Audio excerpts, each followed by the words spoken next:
Hello guys, welcome back to the channel. In today's video, I'll be showing you how you can split screen on Samsung phone. Alright guys, first of all, select the application you want to open in split screen view. So for example, I'm going to select a Telegram application.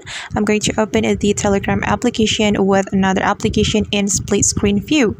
So just tap on the Telegram to open it. Then you're going to click on the recent button over here.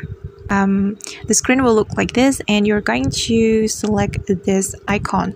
You can tap on this Telegram icon, then there will be several options for you, and you can click on open in split screen view. Then select other app that you want to open with Telegram, and for example, I'm just going to select wait guys, it's still loading. Okay, for example, I'm going to select the clock. Okay, and this is the split screen view.